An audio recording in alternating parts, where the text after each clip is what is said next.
हल्द्वानी का MBPG महाविद्यालय इन दिनों चुनावी सरगर्मी के चलते सुर्खियों में है। छात्र संघ चुनाव की आहट ने कॉलेज के माहौल को पढ़ाई लिखाई से ज्यादा राजनीति के अखाड़े में बदल दिया है। सोमवार को कॉलेज कैंपस में अचानक दो छात्र गुट आमने सामने आ गए।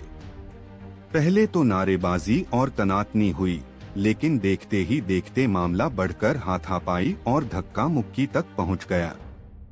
कॉलेज का परिसर कुछ देर के लिए रणभूमि जैसा दृश्य प्रस्तुत करने लगा। इस दौरान कैंपस में मौजूद छात्रों ने घटना के वीडियो बना लिए, जो सोशल मीडिया पर तेजी से वायरल हो रहे हैं। वीडियो में साफ दिख रहा है कि कैसे चुनावी माहौल ने माहौल को गरमा दिया और शिक्षा का मंदिर राजनीतिक जंग का मैदान बन गया। छात्रों का कहना है कि यदि कॉलेज प्रशासन और पुलिस समय रहते हस्तक्षेप नहीं करते तो स्थिति और बिगड़ सकती थी और कोई बड़ा हादसा हो सकता था। कई छात्रों ने यह भी आरोप लगाया कि कुछ बाहरी तत्व भी कैंपस में घुसकर माहौल बिगाड़ने की कोशिश कर रहे हैं। वहीं कॉलेज प्रबंधन का कहना है कि चुनावी प्रक्रिया को पूरी तरह शांतिपूर्ण और निष्पक्ष बनाने के लिए कड़ी सुरक्षा व्यवस्था की जाएगी। प्राचार्य और अन्य अधिकारियों ने स्पष्ट किया कि यदि कोई छात्र चुनावी आचार संहिता का उल्लंघन करेगा तो उसके खिलाफ सख्त कार्रवाई की जाएगी। पुलिस प्रशासन ने भी कैंपस के आसपास सुरक्षा बढ़ाने का आश्वासन दिया है। SSP और प्रशासनिक अधिकारियों ने कॉलेज प्रबंधन से बातचीत कर रणनीति बनाई है कि चुनाव के दौरान किसी भी तरह की हिंसा को रोकने के लिए अतिरिक्त फोर्स तैनात की जाएगी। इस घटना ने एक बार फिर सवाल खड़े कर दिए हैं कि क्या छात्र संघ चुनाव वास्तव में छात्रों की समस्याओं और मुद्दों को उठाने का जरिया बनते हैं या फिर ये केवल राजनीतिक दलों का विस्तार और शक्ति प्रदर्शन बनकर रह जाते हैं। कॉलेज के कई छात्र और अभिभावक इस बात से चिंतित हैं कि पढ़ाई लिखाई का माहौल बिगड़कर राजनीति की आग में न झुलस जाए। खासकर उन छात्रों का कहना है कि उनका ध्यान पढ़ाई से ज्यादा सुरक्षा पर केंद्रित होने लगा है। अब देखना होगा कि आने वाले दिनों में माहौल कितना शांत रह पाता है। चुनाव का मौसम जैसे जैसे करीब आएगा, वैसे वैसे तनातनी और गुटबाजी और बढ़ सकती है।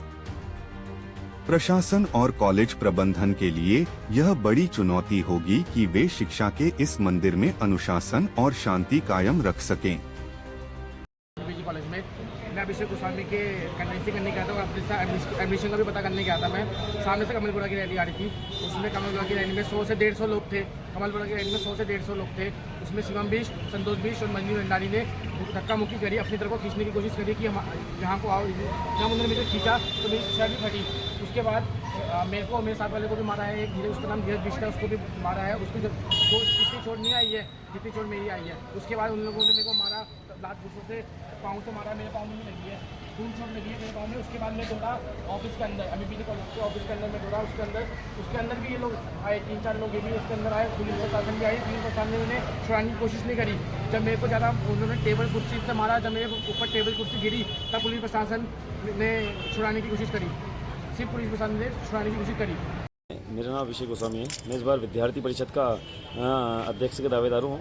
तो आज देखा जाता है, आज सुबह जो अब हमारा ओवेशन है, जो कमल बोरा नामक एक लड़का है, जिसमें पूर्व में छात्र संघ सचिव का चुनाव लड़ा है। फर्जीवाड़े से फर्जी डॉक्यूमेंट लगा के उसने चुनाव लड़ा है कॉलेज का। छात्र छात्राओं को भ्रमित करने और उनके संग धोखाधड़ी करने का काम किया, पूरे शहर के संग, पूरे छात्राओं के संग। इसमें आज कॉलेज के अंदर एक ये रैली निकालता है जिसमें कि 300-400 लोगों की संख्या होती है, जिसके बाद सारे बच्चे, जितने भी छात्र छात्राएँ थे, जितने भी लड़के लाया था, सब बाहर के लाया था, जिसमें एक का भी एडमिशन कॉलेज के अंदर नहीं था।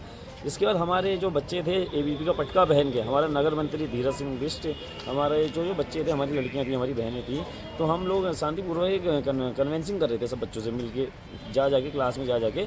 तो इनकी रैली आती है और एक लड़की का कॉलर पकड़ के यहाँ बास्केटबॉल कोर्ट ग्राउंड के यहाँ पर घसटते हुए ले जाते हैं। फिर उसके लड़के हमारे बचाने जाते हैं, तो उन लड़कों के संग एक लड़के की टांग में लगी और टांग मुझे लगता है कि अभी वो फ्रैक्चर लगवा रहा है। और कहीं ना कहीं एक के यहाँ पर पूरा मान से पूरा फट चुका है और एक के सर में टाँगे आए हैं।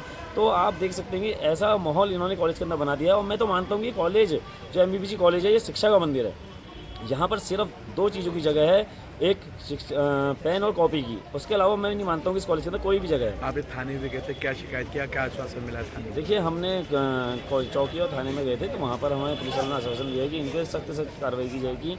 और मैं छात्र छात्राओं को इतना बताना चाहता हूँ कि जो भी इसने धोखाधड़ी करी है, इसका मुंह तोड़ जवाब आप लोग 27 तारीख को वोटिंग के दिन देंगे। धन्यवाद। प्रारंभ में हमने गेट चेकिंग करवाई थी, सारे छात्रों के हमने आई कार्ड चेक किए थे। उसके बाद जुलूस के फॉर्म में सारे बच्चे कॉलेज में आए, तो हमने उसके बाद जुलूस के लिए तो गेट सभी के लिए ओपन कर दिया था। पुलिस प्रशासन हमारे साथ था, प्रोक्योरियल बोर्ड हमारे साथ था, और इनकी रैली भी बहुत अच्छी चल रही थी। लगभग 90% रैली इनकी संपन्न हो चुकी थी। लास्ट में फिर थोड़ा सा दोनों गुट गुरु जी, अभी तो लिंग दो कमेटी भी लागू नहीं हुई और रैलियां यहाँ पर प्रारंभ कर दी गई, तो प्रशासन की बड़ी लापरवाही नहीं दिख रही है? नहीं, इसमें प्रशासन की लापरवाही तो आप नहीं कहेंगे, क्योंकि हमने जो संभावित प्रत्याशी हैं उनको पहले ही बता रखा है। लिंग दो कमेटी की नियमावली और विश्वविद्यालय द्वारा जो नियम परिनियम बनाए हैं उनकी सूचना दे रखी है, लेकिन उसके बावजूद भी बच्चे रैली निकाल सकते हैं। और उसमें ये भी लिखा है कि रैली कॉलेज में शांतिपूर्वक निकालें और प्रिंटिंग जो पोस्टर्स हैं उनका यूज न करें, हस्तलिखित उनका प्रयोग करें। ये सारी सूचना हमने पूर्व ये जो छात्र प्रत्याशी है, संभावित प्रत्याशी हैं, उनको सूचित किया है। तो जो प्रत्याशी उनके साथ कॉलेज प्रशासन ने बैठक वगैरह ली थी? नहीं, बैठक अब लेंगे जब 18 तारीख को हमारी पूरी सूचना आ जाती है विश्वविद्यालय से कि कब चुनाव होंगे, कब नॉमिनेशन होगा, कब शपथ ली जाएगी, कब क्या होगा। तो उसके बाद हम एक सभी संभावित छात्र नेताओं की, पुलिस प्रशासन की और कॉलेज प्रशासन की एक बैठक हम सोच रहे हैं 19 तारीख को हम